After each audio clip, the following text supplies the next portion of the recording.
Hello, welcome back to the bi-weekly Autonomous Network Developer Sync. We have, I guess we have quite a bit to go over today.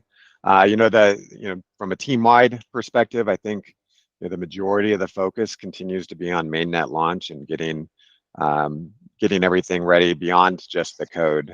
But operationally, I know Daria's had a lot to do, and maybe some excess stress leading to needlework, if anybody follows her on Twitter. But that it's great seeing the progress that we're making, and so why don't we just go ahead and jump in here? Let me share the slides. And we'll get started with Jim, ecosystem updates.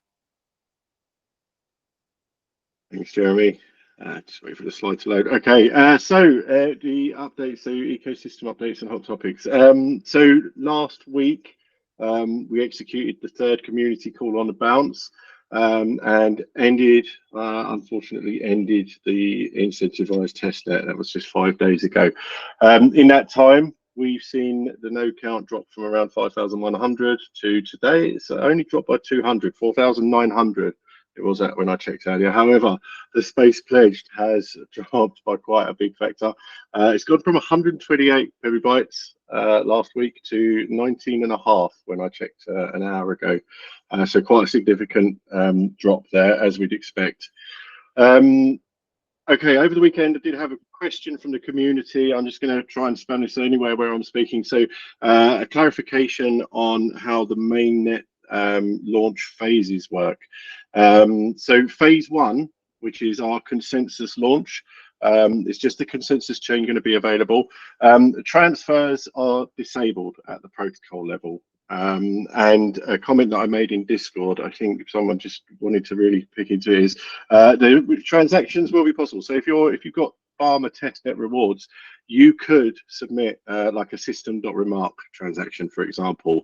That's pretty much the only way that you can use your rewards as gas for executing transactions on the consensus chain until phase two, where we're going to launch domains and also enable consensus chain transfers.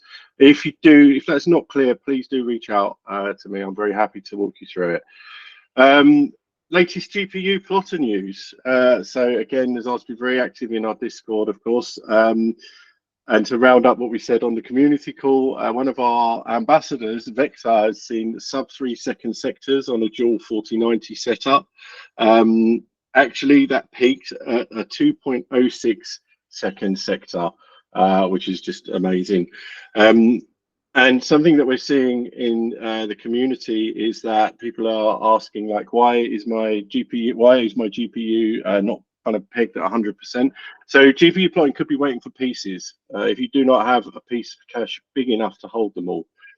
So by default, your piece cache, which is 1% of the plot size that you specify, you may not be able to hold the whole blockchain history, which is currently at about 160 gigabytes.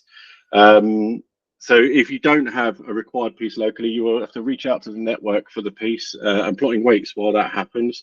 Correct me if any of this is wrong, Jeremy or Nazar.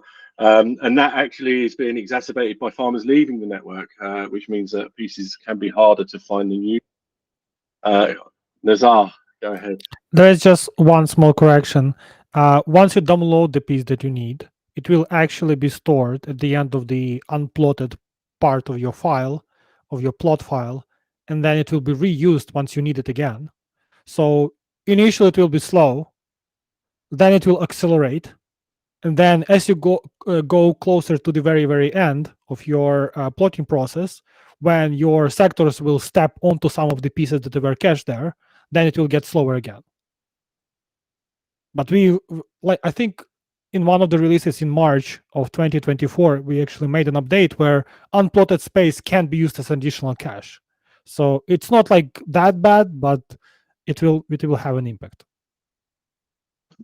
Thanks, Nazar. That makes perfect sense, because I'm halfway through plotting 4 terabytes on Space Acres, and at first it was a little bit stop-start, and now it's pretty solid. but I'll expect that to slow down as my sectors, my plotted sectors, catch up to the space that's being used for the like last cache 100 gigabytes or something like that. Yeah, okay. I'll keep an eye out for that. Thanks for the clarifications, Nazar. Okay, so outside of the excitement around GPU plotting, we are seeing many farmers testing out different ways to run their farms. And of course, now the pressure of the incentivized testnet is off. It's the ideal time for people to experiment with. Maybe you want to try out the cluster, maybe you want to give Space Acres a try. We encourage that, and we'd love to hear about your experiences in Discord and on the forum. Okay, I sent out an appeal this morning to our operators. If you have shut down your operator, but you've left your stake on Gemini 3H, especially on Nova, what's actually happening is that's affecting us because it's slowing block production down. So this is an appeal to anyone who's registered an operator, anyone who's staked an operator on Gemini 3H, that if you have shut your operator down, please do deregister. If you're not sure how to do that, tag me or anyone else on the team in the operators channel in Discord. Okay, join us on Wednesday. We're planning a farmer office hours. We've had, as I said, three community calls on the bounce. We're going to go back to farmer office hours this Wednesday. So bring any questions you might have. I'm expecting there to be questions about GPU plotting. Hopefully we'll see some on cluster and Space Acres as well. We are hoping to trial a new platform, so do double check the join link. It may be delivered via YouTube instead of Discord, but it's not 100% yet. Check the link when we post it.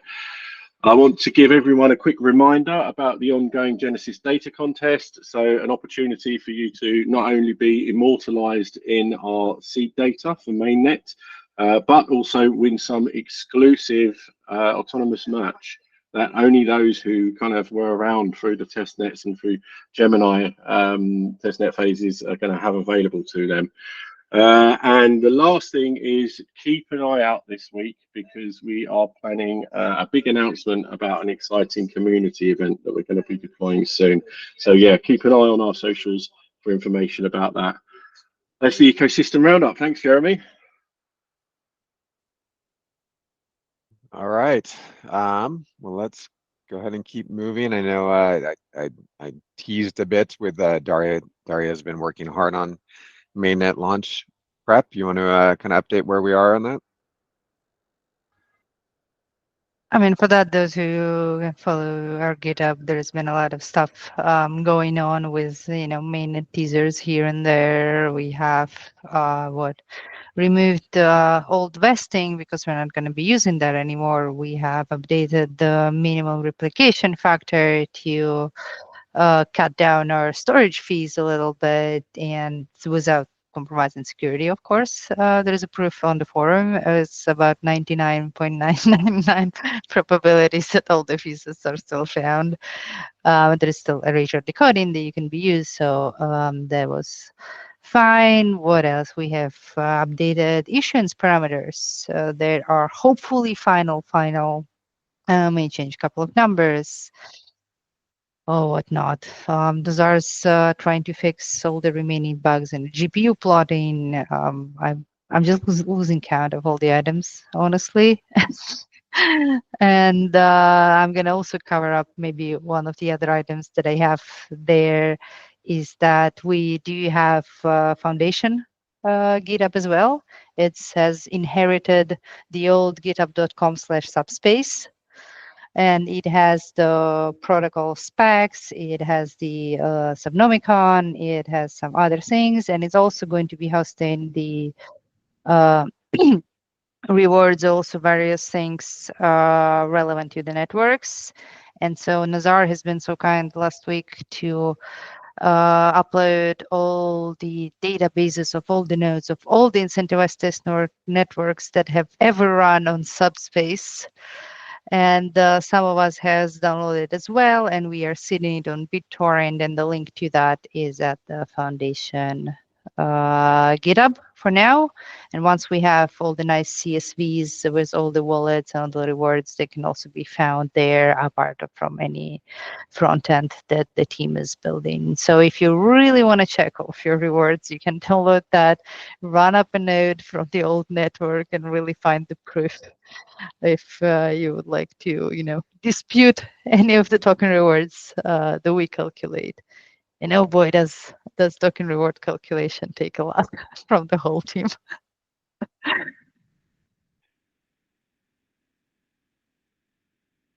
Great. That would have been a great segue into Mark and subquery, but I have this in a different order now. So we'll hear more about token reward calculations in a minute. But Ning was at token 2449 last week, along with a significant portion of our team. I thought I'd give him a chance to give an update on what you learned, what you did, anything interesting. Yeah, sure. Yeah, the team had to go to the Singapore for the token 2949, and this has been an amazing trip to meet the team in person, and for my first time. Yeah, and really hotspots are the token 2049 AI on blockchains. There are a lot of discussion around these topics about the challenges, like how we put the training data on chains and how we training AI on the blockchains and how we distribute fair compensation to the resource contributors and how we verifying the resource. And there are also some predicts about that in the future, a lot of the on-chain activity will be like triggered by the AIs, by the bots. Yeah, and I think our Autonomys network has been a good fit on these areas because we had the consent chain provide massive storage, and also we had the couple execution layer to provide the usage like the auto ID and auto scores and stuff. Yeah, and besides the main event of token 2049, we also have organized a lot of side events that fill up our schedule every day. And it's been really good to like also meet the community in person. Like behind the scene, it may be hard to imagine the presence, but yeah, we met a lot of community, our networks, not only just farmers, but also ecosystem builders. A lot of them are from like others pool of storage blockchains, which was quite famous 3 years ago, but cooled down a bit, and then they also had already, because they already had a lot of the storage like the SSD had on their hands, and they are very excited to join our networks to contribute their storages, and also the ecosystem builder from the previous blockchains. They're also eager to join our network to build not only just the app on the EVM domain, but probably even building a new domains for the different applications. And yeah, that would be a great trip. Also, Dr. Chen had host workshops to guide people to join the network with acres, and people are so surprised at how easy it is. Just a few click, you can join the networks and start syncing the blocks.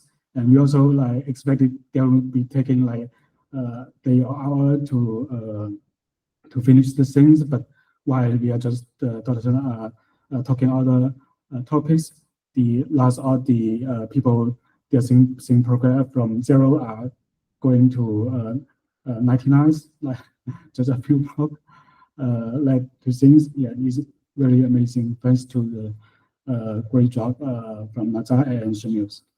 Yeah,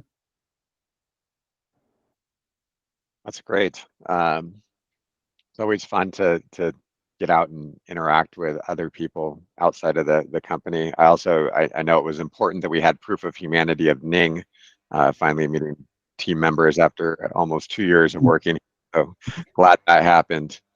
That's great. And it's great to hear people found Space Acres easy. SnapSync has been a game changer, I think, in getting people set up and farming So yeah, it is amazing work that's been done by the team here with Nazar and Shamil and everybody. So I'm looking forward to Snap Sync for domains, Shamil.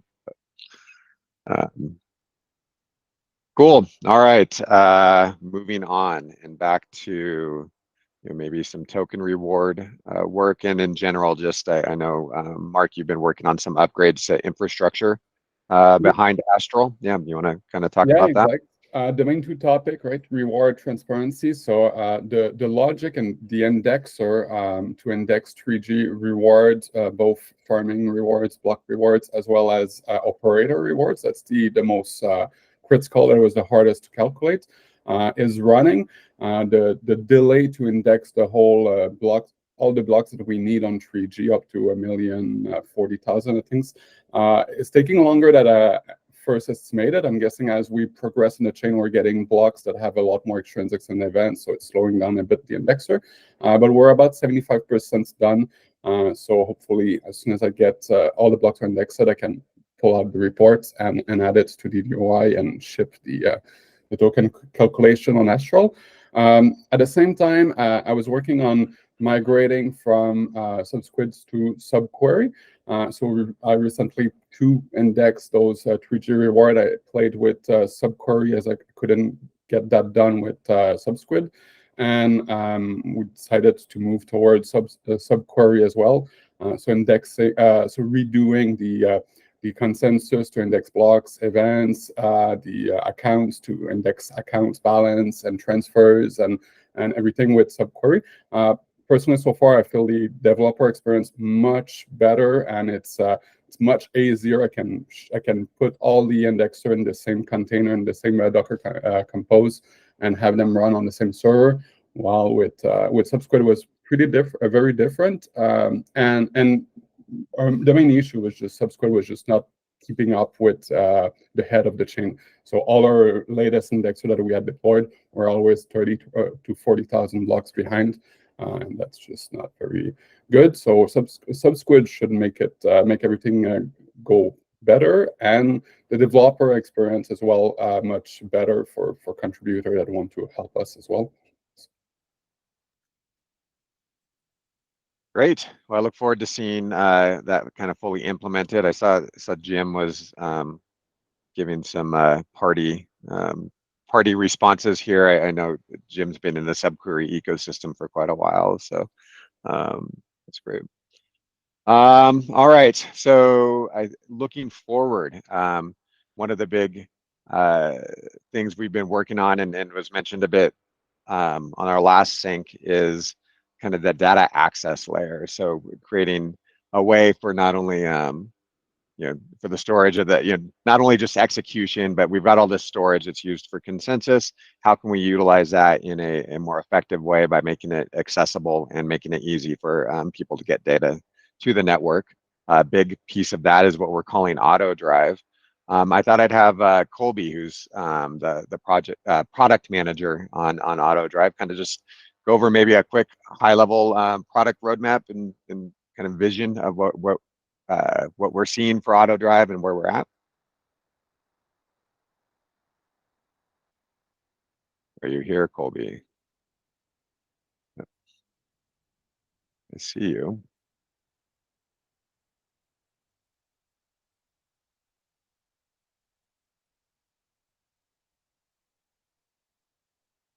Can you hear us?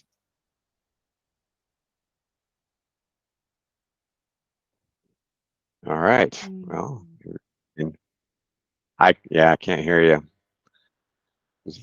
Probably using AirPods, and AirPods seem to have a high failure rate.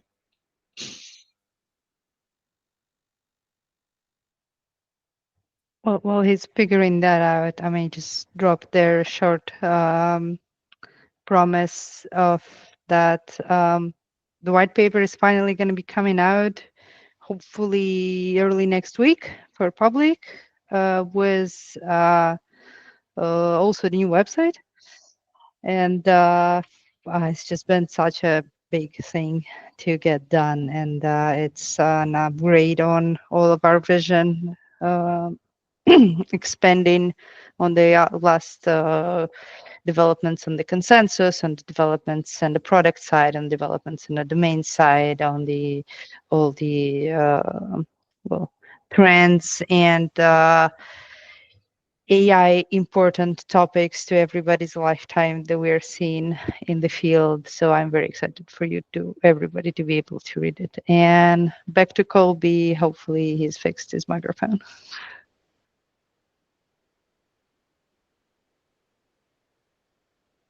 Colby, you're muted.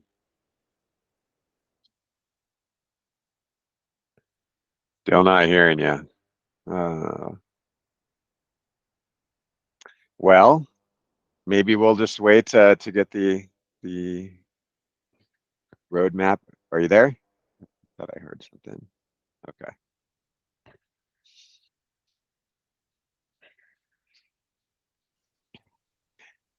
It's early where Colby's at, and maybe that is computer's not woke up yet.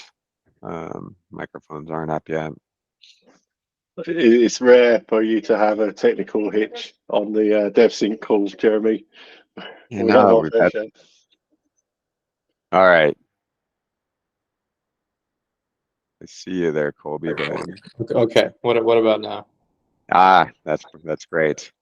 Perfect. Sorry for the delay, everyone. Okay. So in terms of AutoDrive, I'll go over the roadmap here. So for those of you who don't know, AutoDrive will consist of 3 components: a front end, a back end, which we call kind of a cache, like a cache layer, and then of course, the autonomous data storage network. And kind of the way it works, right, is, you use the front end to upload data to the network or download data. The back end is kind of an intermediate step that has 2 purposes. One, it's a cache layer, to enable users to download data quicker. But, it also may have some other features that we're still planning. So to kind of break it down, right now we're in the POC phase. And it will include an elementary version of the front end, which will basically allow users to upload and download both files and folders, to the Autonomys blockchain. And it will resemble an interface like that of Google Drive. That's what we're shooting for. So you'll be able to see your file hierarchy and go explore. Change folders, which files are in which folders, etc. You will not be able to share or name your files just yet or encrypt them. And then from the backend point of view, really, it's just, ensuring that the files and folders sent from the front end do actually get put on the back end and or on the blockchain, and then they are cached on the back end. And as we go into kind of the MVP, we'll be adding probably a considerable amount of features. So one is the idea of permissioning this system, right? Of course, we don't want to just have anyone use it. Whether we plan to subsidize it and have maybe a free tier that we only let our partners have, or whether we, charge for this service. The MVP is when we're thinking about incorporating this. And of course, ideally, we want to simplify it for users, kind of abstract away, wallets and everything like this. And hopefully they can just sign up with their email in the front end, and, we'll handle everything like that, giving them credit via authenticating through their email. And then the back end would be handling, anything to do with the blockchain. Also in the MVP, we plan to include the ability to name files and folders. So instead of files and folders being represented by their hashes and kind of like their location, they would actually be able to be named. And then we also plan to support probably encryption in the MVP. And so, because all data that you do upload will be publicly available, some users might want the ability to have some private data.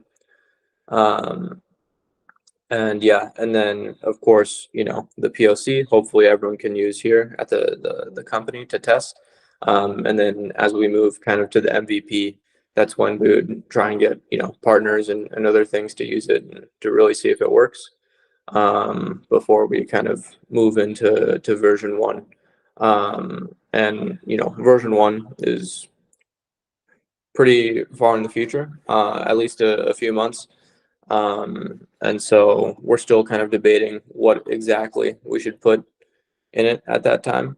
But yeah, and I forgot to mention one other thing we plan to have in our POC is kind of a dashboard style view of everything that's being uploaded, you know, to the Autonomys DSN. So if you could imagine like a block explorer, but kind of for files and folders.